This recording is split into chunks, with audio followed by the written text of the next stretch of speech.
Yo, what up? It's your boy Neo coming to you from myrealitv, life from my point of view.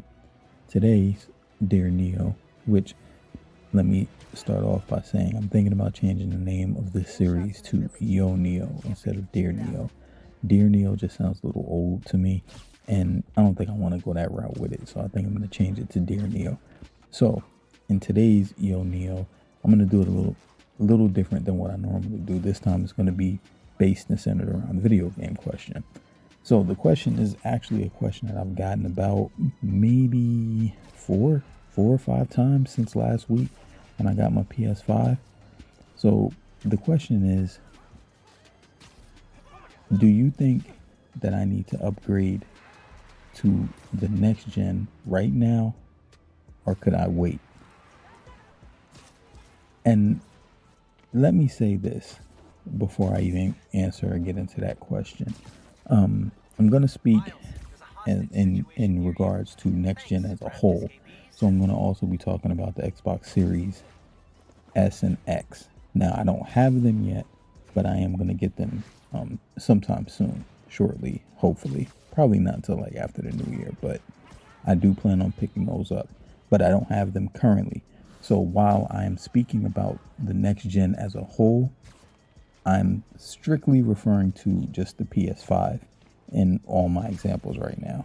So to answer the question, no, that's it. That's the simple answer. No, you do not need to upgrade right this moment if you don't have to. So what I'm saying in that is, if you're able to get your hands on a PS5 or an Xbox, by all means do it. By all means, go ahead and purchase it, get it. You're not going to be disappointed. You're going to enjoy it. You're going to enjoy the gaming. There are some differences, but I don't think there's enough there right now at the present time to necessarily tell everybody, hey, you have to go out and get this. You got to go make this purchase. You got to go spend $400 to $500 to get this new system, because it'll totally change everything about your gaming. I don't feel that way at this time. I'm not going to say I won't feel that way come May, come June next year, because it may be different then once more games come out.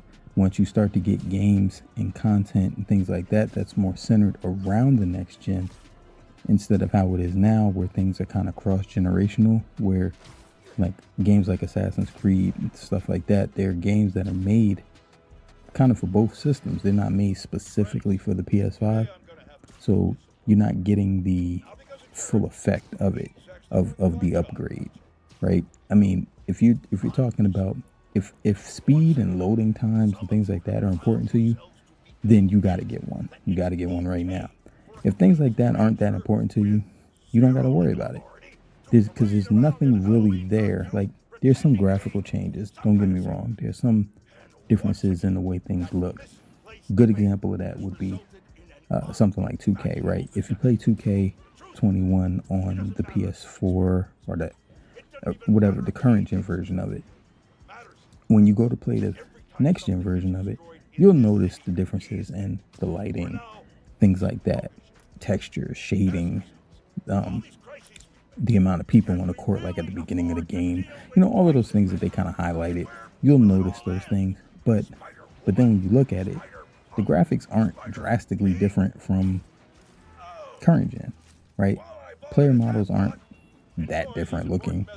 Facial faces and things like that aren't that different, so it's not like this wow thing. Not like, remember when 2K first came out for the PS4, when they showed that trailer, they showed LeBron and we just had that wow moment. Like, wow, look at the graphics, look at the lighting, look at I gotta get that. It's not like that. It's just not. I mean, like I said, you'll notice it. You'll notice the differences when you play, when you boot it up and things like that. You will. Don't get me wrong. You will notice the differences, but it's not on those same lines that it was at that stage, from like the PS3 to the PS4. And I kind of feel that way about like all of the games. Like, right? Like, I don't play Call of Duty, but I know a lot of people that do. And the people that I know that do play Call of Duty, have all said to me that it just looks great. It's amazing looking, plays great, it's fluid, all of those things. But I don't think, just even based on the things that they said, I don't think it's a situation where if you have Call of Duty for the current gen, that it makes a difference, right? I don't think there's this big wow factor, like this big difference between the two. Probably looks just as good on the PS4 Pro or the Xbox One X. So again, I just don't feel like you have to go out and do that right now. If you if you can't get one, or if you just want to wait, because it's really hard to get one. It still is really hard. I was trying to get one for my little brother earlier today, and a friend of mine, and wasn't able to secure one on Walmart or a PlayStation Direct.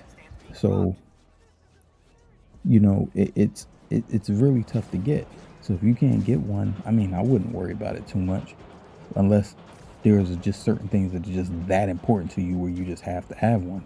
But I mean, I would not recommend going out spending $800, over the retail price and things like that to cop one just to say you have one. I just don't. I don't feel like anybody needs to do that right now, because I don't feel like the quality of the games is that drastically different from the current gen to the next gen, because the games are more like I said, cross generational. So they're on both. It's not like they just made, I mean, there are specific games that they make just for next gen, but it's not, it was a handful. I mean, I don't even think it's that.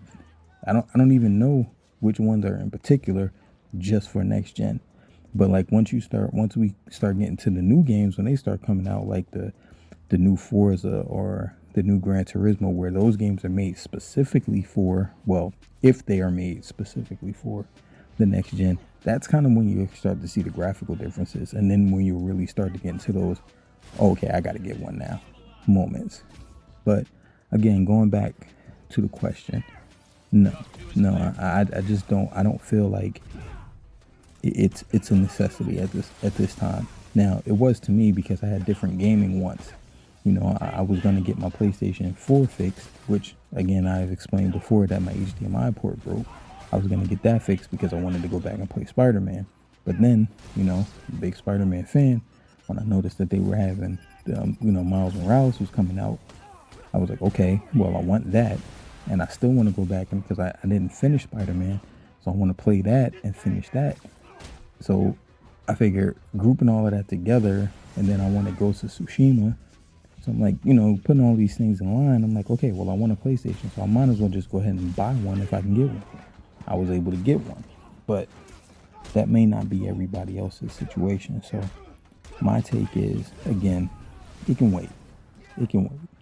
You don't have to rush out. It's not a drastic thing, not yet. And it may be going, I'm not gonna say maybe, it will be going forward. But as of right now, as of today, as of the week before Thanksgiving, no, you do not need to run out and get one right now. Don't let the elitist gamers try to tell you and convince you that you're some kind of peon or peasant because you don't have one. You don't need one right now. So that's it.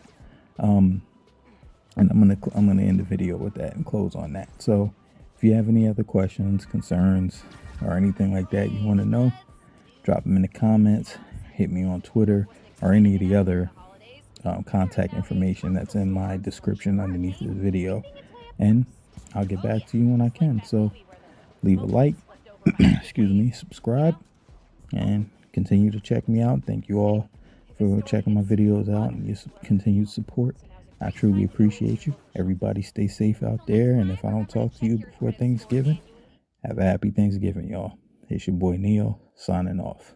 Peace.